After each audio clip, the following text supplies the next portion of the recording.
자리에 아무나 아시죠? 네.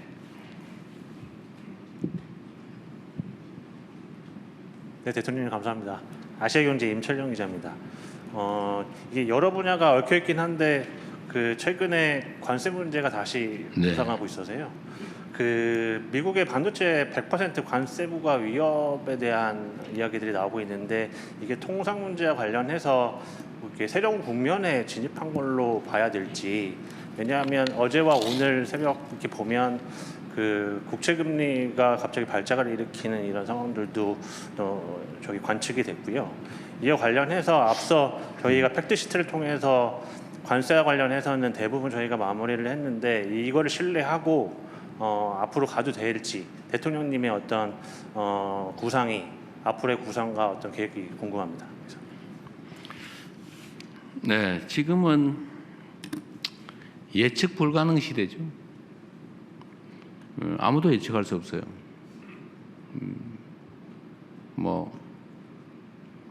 베네수엘라 거기에 대통령이 다른 나라에 잡혀가는 거 쉽게 상상하기 어렵죠. 또 80년 우방인 유럽과 미국이 영토를 놓고 자칫 전쟁을 벌일지도 모르는 상황. 프랑스 대통령이 무슨 평화위원회인가 참여 안 한다고 그랬다가 프랑스의 관세를 중화부담하기로 한다는 얘기도 있더군요. 모든 게 예측 불능의 사회죠. 제가 전에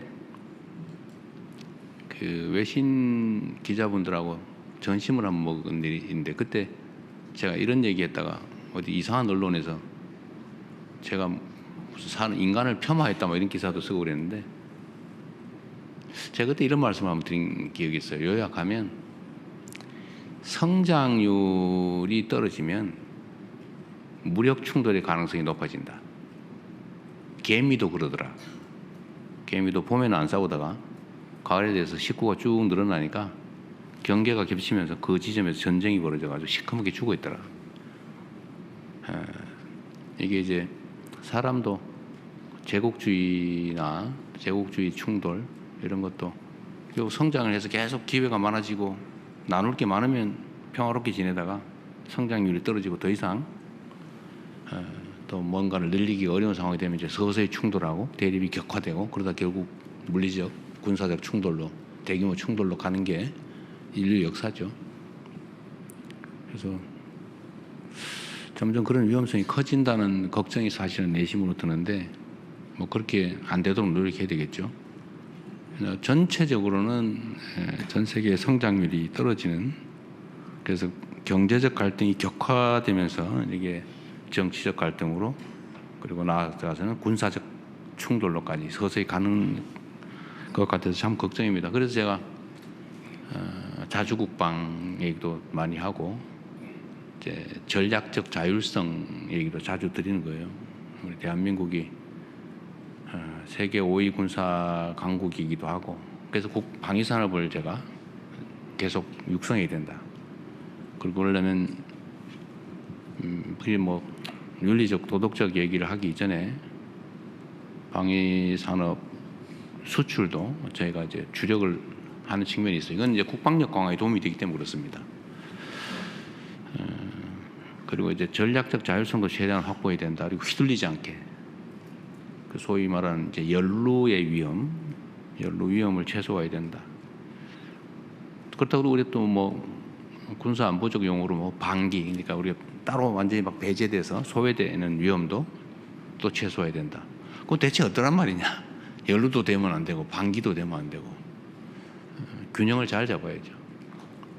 그래서 북익 중심의 실용 외교라고 하는 게 그냥 빈말이 아니라 정말로 중요한 시점이다. 현재 상태가. 앞으로 그 중요성은 점점 더 커져갈 거다. 이제 그런 생각을 하고 있습니다. 그 중에 이제 이 관세 문제도 한 부분이죠. 미국으로서야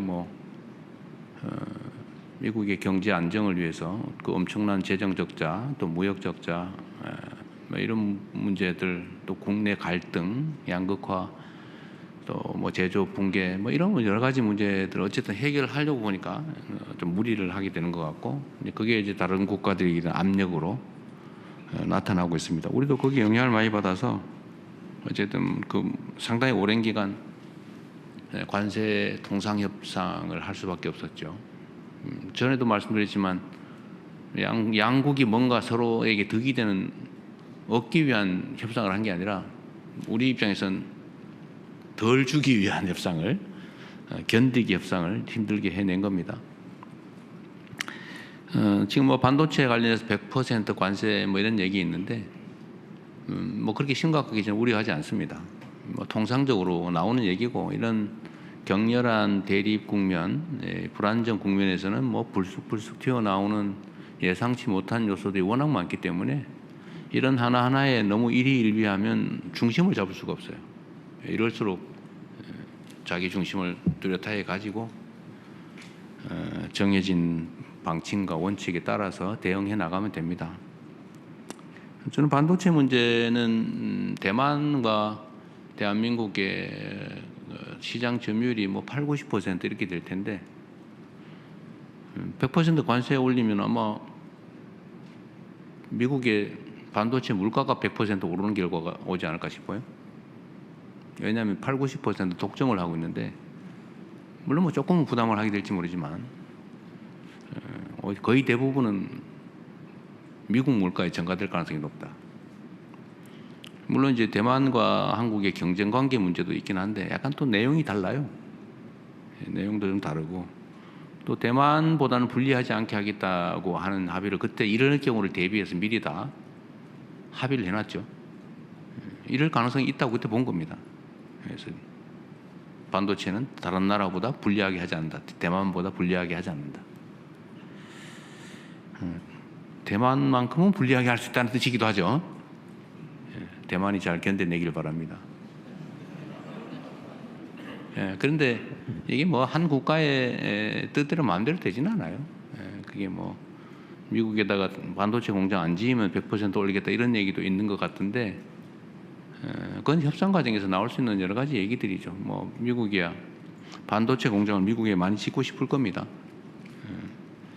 또 험난한 파도가 오긴 했는데 배가 파손되거나 손상될 정도의 위험은 아니어서 잘 넘어가면 되겠습니다. 그리고 또 하나 중요한 건 제가 이거 강조해 놓을 거는 조인트 팩트 시트에서도 명확한 것처럼 우리가 뭔가를 할 때는 상업적 합리성을 보장한다.